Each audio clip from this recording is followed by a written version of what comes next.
हाँ गाइस, फिर एक बार मैं लेकर आ गया हूँ प्रैक्टिस सेट। मेरा नाम है चंद्रशेखर मौर्य। तो इस चैनल पर यानी एजुकेटर ऑफ सोशियोलॉजी पर मैं स्वागत करता हूँ आप सभी का। और इस वीडियो में हम लोग देखेंगे UGC NTA NET JRF June 2020 के लिए most important question P Y Q का मेरा मतलब ये हो गया कि प्रीवियस ईयर क्वेश्चन, यानी किसी न किसी वर्ष में ये पूछे गए हैं 2006 से लेकर के। ठीक है, तो 2006 से जितने भी क्वेश्चन हैं इस तरह से और न्यू सिलेबस पर आधारित है, उन्हीं को मैंने पिक आउट करके इस तरह से आपके पास ले आ रहा हूँ। तो फुल एक्सप्लेन के साथ देखेंगे। तो चलिए स्टार्ट करते हैं। लेते हैं पहला प्रश्न, निम्नलिखित में से कौन संरचनात्मक प्रकारवादी नहीं है। ठीक है, तो संरचनात्मक प्रकारवादी नहीं है, तो यहाँ पर देखिए ये निगेटिव फॉर्म में है, तो इसे आपको ध्यान रखना है पढ़ते समय। तो दुर्खिम, रेडक्लिफ ब्राउन, पार्सन्स, मैनोवस्की। तो मैं आपको बताऊं कि जो संरचनात्मक प्रकारवाद में रहते हैं वो हैं रेडक्लिफ ब्राउन, मैनोवस्की और पार्सन्स। लेकिन इमाइल दुर्खिम ये संरचनात्मक प्रकारवादी की नहीं है, बल्कि ये प्रकारवादी सिर्फ है। ठीक, ये सिर्फ क्या है, प्रकारवादी हैं। और इन्होंने ही प्रकारवाद शब्द का प्रयोग सबसे पहले समाजशास्त्र में किया था। तो ए वाला ऑप्शन करेक्ट हो जाता है। राइट, नेक्स्ट क्वेश्चन पर चला जाए। समाज में लैंगिक भूमिका की स्थापना किन कारणों से होती है। समाजीकरण, नैतिक भिन्नता, महिलाओं की निम्न परिस्थिति या निरक्षरता। तो इसमें मैं आपको बताऊं कि जो समाजीकरण की एक मनोवैज्ञानिक प्रक्रिया होती है, जिसके द्वारा हम समाज में रहना और उसके सक्रिय जो एक्टिव मेंबर्स होते हैं उनको बनाना ये सीखते हैं। इस प्रक्रिया में अगर समाज के मानदंडों और मूल्यों के साथ साथ अपनी सामाजिक भूमिकाओं, अगर मैं बात करूं लाइक वाइफ, फादर, मदर, ये फ्रेंड्स, ये जितने भी हैं ये सभी के सभी संपादक करने की कला सीखने संबंधी दोनों बातें सम्मिलित होती है। मूलतः सामाजिकरण सीख एक प्रक्रिया है जो जीव शास्त्रीय मानव को एक सामाजिक मानव के रूप में बदल देती है। अतः सामाजिकरण की वजह से ही समाज में लैंगिक भूमिका की स्थापना होती रहती है। राइट, तो यानी सामाजिकरण इसका बेस्ट ऑप्शन हो जाएगा। नेक्स्ट क्वेश्चन चला जाए। सामग्री एकत्र करने के लिए सामग्री एकत्र करने के लिए वैयक्तिक अध्ययन पद्धति का इस्तेमाल तब किया जाता है जब निदर्शन का आकार होता है। देखिए, आप भी प्रैक्टिस करते रहिए। मेरा कहने का मतलब कि आप भी कमेंट बॉक्स में कमेंट करते रहिए कि इसका ये सही है। देखिए, इससे क्या होता है कि आपके अंदर का जो डर है और आपके अंदर जो इस तरह से जो टैलेंट है वो बाहर आता है। तो आप कमेंट में कितना भी कमेंट कर सकते हैं। राइट, हाँ, जैसे किसी ने मुझे कमेंट किया था खुशबू करके, तो खुशबू जी आप कितना भी कमेंट कर सकती हैं, शायद आपको इसका आंसर भी मिल गया होगा। राइट, तो चलिए देखते हैं आगे। सामग्री अगर मैं बात करूं तो ये अत्यंत बड़ा होता है या अत्यंत छोटा, या छोटा तथा इस तरह से गहराई में सामग्री को आवश्यकता होती है, या अत्यंत बिखरा हुआ। तो मैं आपको बताऊं कि जो केस होता है यानी प्रकरण, ये एक प्रकार के मतलब गहन होते हैं। और सूक्ष्म एवं सर्वांगीण अध्ययन के लिए जो वैयक्तिक अध्ययन होता है, यानी अगर मैं बात करूं कि किसी एक प्रकरण के गहन और जो माइक्रो यानी छोटे तथ्य के जो सर्वांगीण अध्ययन को ही वैयक्तिक अध्ययन कहते हैं। राइट, थोड़ा सा मैं और एक्सप्लेन कर दूं ताकि आपको और अच्छे से समझ में आ जाए। देखिए, एक ये फैक्ट होता है जो कि संकलन की एक प्रविधि होने की अपेक्षा अध्ययन विश्लेषण का एक उपागम, एक कह सकते हैं कि शोध प्रकल्प का एक व्यूह रचना है जो अध्ययन के किसी एक इकाई को उसकी समग्रता में अध्ययन करने पर बल देते हैं। राइट, तो ये एक अत्यंत छोटा होता है। राइट, नेक्स्ट क्वेश्चन देखा जाए।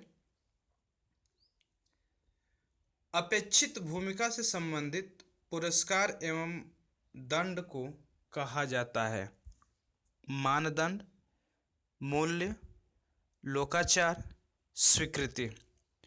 तो अपेक्षित भूमिका से संबंधित जो पुरस्कार होता है या दंड को ही मानदंड कहा जाता है, राइट। यानी इसका ए ऑप्शन करेक्ट होता है। देखिए व्यवहार की ऐसी साझा अपेक्षाओं या प्रत्याशाओं को मानदंड कहते हैं जिन्हें सांस्कृतिक दृष्टि से एक समाज विशेष में या वांछनीय तथा उपयुक्त माना जाता है, क्योंकि दैनिक जीवन की अनेक और विशिष्ट स्थितियों में एक व्यक्ति को किस प्रकार का व्यवहार करना चाहिए, इस प्रकार के प्रश्नों के समायोजन उत्तर ही मानदंड होते हैं, राइट। कल के आपको वीडियो में मिलेगा भूमिका प्रदत्त परिस्थिति, इस तरह से बहुत ही इम्पोर्टेंट, वहाँ से आपको PYQ में भी मिलेंगे आपको क्वेश्चन, और प्रीवियस ईयर में जो भी क्वेश्चन आए हैं उनसे उन टॉपिक को कल मैं आपको क्लास आपकी एक मिलेगी, ठीक है, शाम को मिल जाएगी। तो कल का वीडियो आप देखना बिल्कुल ना भूलें, बहुत ही इम्पोर्टेंट होने वाला है कल का वीडियो। नेक्स्ट क्वेश्चन देखा जाए, आधुनिक समाज में संघर्ष के बदलते स्वरूप का संबंध निम्नलिखित कारकों में किस से नहीं है? व्यक्ति की उन्नति के लिए अधिक अवसर, औद्योगिक एवं प्रौद्योगिकी विकास, आर्थिक स्तर के सुधार के लिए वर्ग निर्माण की कम आवश्यकता, प्रतिस्पर्धा माध्यम से सामाजिक प्रभुत्व बढ़ाना वर्ग संघर्ष की तुलना में सरल है, राइट।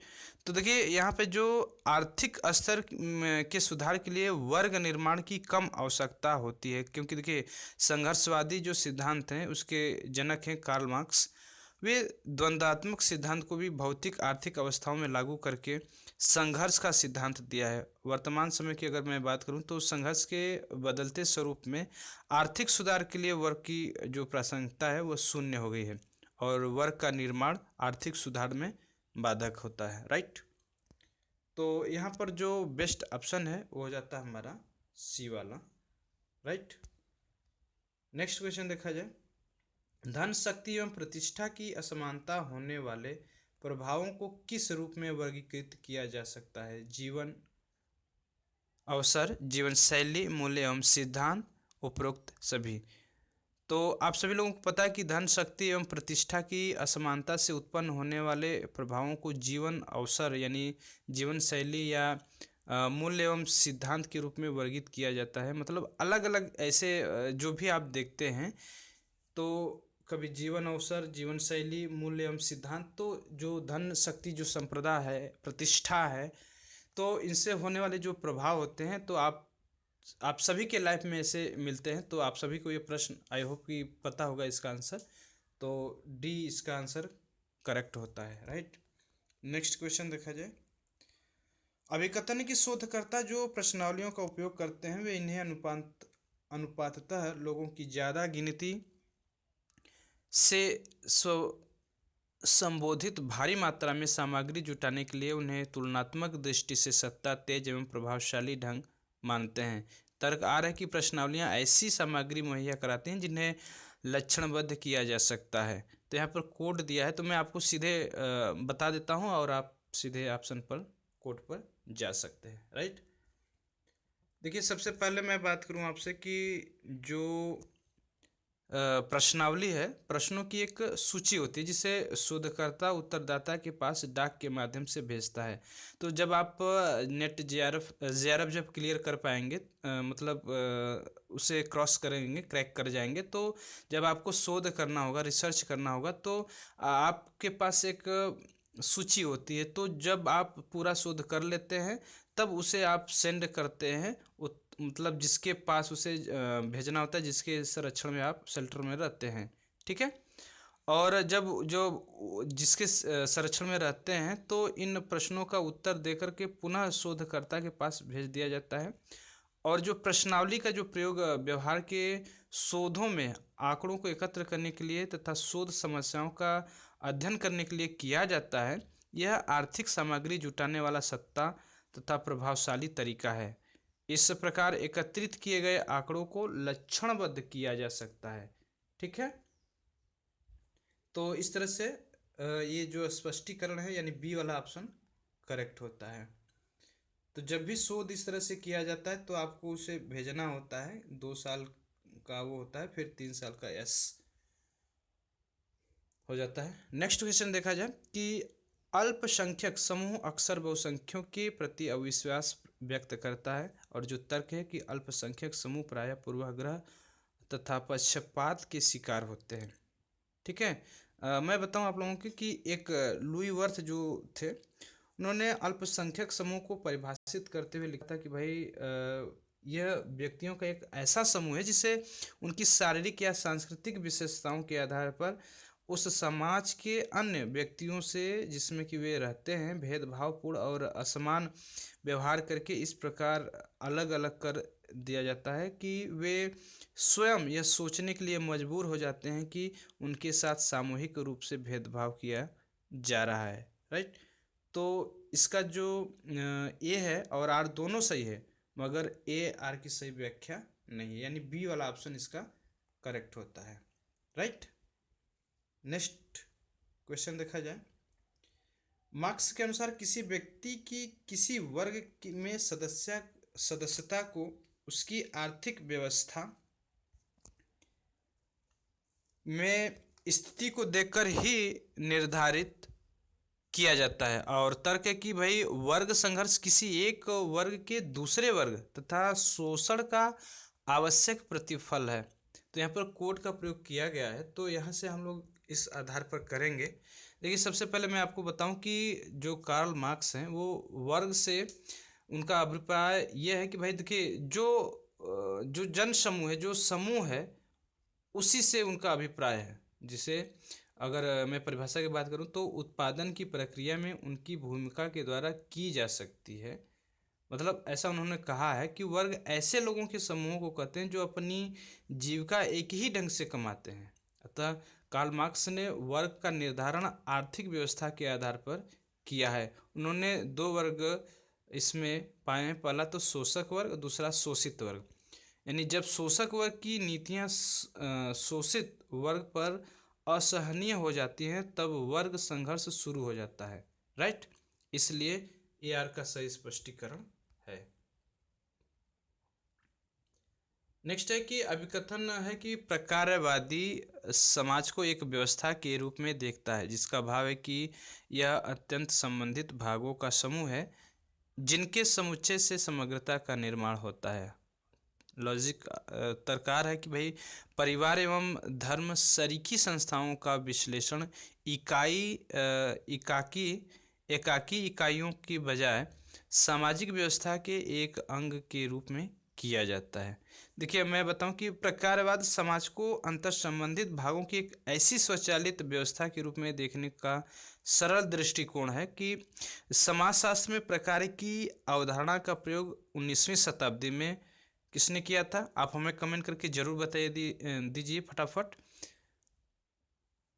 समाजशास्त्र में प्रकार की अवधारणा का प्रयोग 19वीं शताब्दी में किसने किया था? जल्दी से बताइए। ठीक, तो मैं बता रहा हूँ आप लोगों को, ऑगस्ट काम और हर्बर्ट स्पेंसर के द्वारा किया गया था, और ये एक व्यवस्थित और वैज्ञानिक अवधारणा के रूप में इसका प्रयोग किया गया था, और इसका श्रेय इमाइल दुर्खिम को जाता है। देखिए, सामाजिक व्यवस्था सिद्धांत में किसी इकाई का अध्ययन उसके अलग भागों के रूप में करने की अपेक्षा उसके जो होल फैक्ट है उसके निर्णायक भागों के अंतर संबंधों के संदर्भ में किया जाता है। इसलिए ए आर का सही स्पष्टीकरण यहाँ पर नहीं है। नेक्स्ट क्वेश्चन देखा जाए। अभिकथन की शिक्षा का मुख्य कार्य समाज को प्रबल संस्कृति का संप्रेषण करना है, और तर्क है कि भाई सांस्कृतिक लक्ष्यों एवं मूल्यों में भिन्न भिन्न समाजों के बीच और यहाँ तक कि एक ही समाज के बीच भारी भिन्नता होती है। तो इसका कोड मैंने यहाँ पर नहीं दिया है, तो मैं इसको डायरेक्ट बता देता हम लोगों को। देखिए, जो शिक्षा है उसका मुख्य कार्य होता है कि व्यक्ति को बेहतर बनाना, जिससे कि वह सुखी, नैतिक और कुशल मानव बन सके, ना कि शिक्षा का मुख्य कार्य है कि समाज को प्रबल सांस्कृतिक संप्रेषण करना। राइट, और ये अगर मैं बात करूं कि ये तो भाई गलत हो गया, अभिकथन ये आपका गलत हो गया। अगर मैं बात करूं कि मूल्य अधिकांशतः भावनाओं से भरे होते हैं, क्योंकि उन बातों का प्रतिनिधित्व करते हैं जिन्हें हम अच्छा मानते हैं और जिनकी रक्षा करना हम अपना कर्तव्य समझते हैं। ये अलग अलग समाजों में मूल्य और लक्ष्य अलग अलग होते हैं, राइट। इसलिए आर सही है, यानी सिर्फ इसका आर सही है। तो इस तरह से आप कर लीजिएगा। नेक्स्ट क्वेश्चन देखा जाए। मार्क्स के अनुसार कुछ लोगों के द्वारा दूसरों के शोषण एवं उत्पीड़न की समाप्ति तब हो सकती है जब उत्पादन की शक्तियों का स्वामित्व सामुदायिक हो। शासक वर्ग अपनी शक्ति उत्पादन के साधनों के स्वामित्व तथा उन पर नियंत्रण से प्राप्त करता है। तो डायरेक्ट मैं आपको आंसर बताता हूँ। देखिए, आधुनिक जो साम्यवाद के जो प्रणेता हैं कार्ल मार्क्स और एंजेल, इन्होंने कहा कि जो साम्यवाद एक ऐसा तंत्र है या ऐसी व्यवस्था है जिसमें आर्थिक उत्पादन, वितरण और विनिमय के प्रमुख साधनों पर किसी व्यक्ति विशेष का स्वामित्व न होकर संपूर्ण समाज का स्वामित्व होता है। और वे इस तंत्र की स्थापना में चरम परिणति सर्वहारा अधिनायक तंत्र में देखते हैं। और कार्ल मार्क्स ने कहा था कि भाई कि पूंजीवाद समाज में स्वामित्व उनका होता है जो उत्पादन के साधनों पर स्वामित्व प्राप्त करते हैं, राइट। तो इस तरह से ये जो स्पष्टीकरण है, यानी इसका सही स्पष्टीकरण ए करेक्ट होता है। चलिए नेक्स्ट क्वेश्चन पर देखा जाए। ऐसी स्थिति जहां किसी मनुष्य से दो अथवा इससे अधिक भूमिकाओं को निभाने की मांग की जाती है जो परस्पर मेल नहीं खाते, तो उसे भूमिका संघर्ष कहा जाएगा। और तर्क है कि पारस्परिक समाजों में भूमिका संघर्ष सामान्यतया नहीं होती है, क्योंकि ऐसी समाजों में प्रत्येक व्यक्ति सीमित भूमिकाओं को ही निभाता है। तो देखिए, जो दो या दो से अधिक ऐसी भूमिकाओं के बीच असंगमता अथवा विरोधाभास की स्थिति, जिनके संबंध में एक व्यक्ति से किसी विचाराधीन स्थिति में संपादन किए जाने की आशा की जाती है, भूमिका संघर्ष कहलाती है। मतलब ऐसे परिस्थितियों में जब भी आप सभी लोगों ने यहाँ पर भी देखा कि जहाँ पर मनुष्य ने दो या दो से अधिक ऐसी भूमिकाओं के बीच असंगता या विरोधाभास की स्थिति होती है या विचाराधीन है, तो वह भूमिका संघर्ष कहलाती है। पारस्परिक समाज का एक सरल समाज होता है। इन समाजों में श्रम विभाजन नहीं पाया जाता है, अर्थात एक व्यक्ति से अधिक भूमिका की अपेक्षा नहीं की जाती है, राइट। तो इन समाजों में भूमिका संघर्ष देखने को नहीं मिलता है, इसलिए यहाँ पर सही स्पष्टीकरण नहीं है, यानी इसका डी वाला ऑप्शन करेक्ट होगा। ठीक है, सही स्पष्टीकरण नहीं है, मतलब डी वाला इसका ऑप्शन करेक्ट हो जाएगा। नेक्स्ट क्वेश्चन देखा जाए। अब अभिकथन है कि सहभागी पर्यवेक्षक जिस वस्तु का अध्ययन करना चाहता है वह उस की हर रोज की दिनचर्या में शामिल होता है, राइट।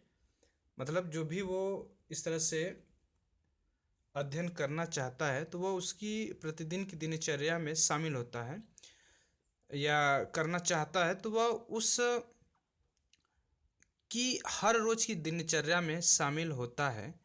लेकिन तर्क है कि भाई पर्यवेक्षक यह प्रयत्न करता है कि क्रिया को उसके सामान्य प्राकृतिक संदर्भ में ही देखा जाए। तो यहाँ पर हम ऐसे कर सकते हैं भाई, जो अवलोकन विधि है उसका एक रूप जिसमें शोधकर्ता अध्ययन किए जाने वाले समूह की गतिविधियों और कार्यकलापों में समूह के एक आंतरिक समूह के रूप में भाग लेते हुए उनका अध्ययन करता है। सहभागी अवलोकन ये कहलाता है जब भी मतलब इस तरह से अगर जो शोध करता है वो अध्ययन करता है और इन सभी जो एक्टिविटीज़ हैं और एक्शन है, जो क्रियाकलाप है, तो इन सभी के एक आंतरिक समूह के जब रूप में ये भाग लेते हैं तो उनका अध्ययन अवलोकन कहलाता है, सहभागी अवलोकन कहलाता है। अवलोकन की इस तकनीक में शोधकर्ता अपनी पहचान गुप्त रखता है अवलोकन का उद्देश्य है कि प्रत्येक सामाजिक घटना की प्राकृतिक एवं यथार्थ रूप में दर्पण किया जा सके। अतः अभिकथन ये जो है वो आर दोनों सही है और उसकी एक व्याख्या भी, इसलिए यहाँ पर बी वाला जो ऑप्शन होता है वह करेक्ट हो जाता है। राइट। नेक्स्ट क्वेश्चन देखा जाए। व्यक्तित्व प्रणाली की सामाजिक व्यवस्था में एकीकरण समाजीकरण तथा सामाजिक नियंत्रण के द्वारा होता है और तर्क की समाजीकरण अभिकर्ताओं में प्रेरणा एवं दक्षता विकसित कर उन्हें भूमिका अदा करने में मदद करती है तथा सामाजिक नियंत्रण व्यक्तियों के बीच के संबंधों में स्थायित्वता लाती है।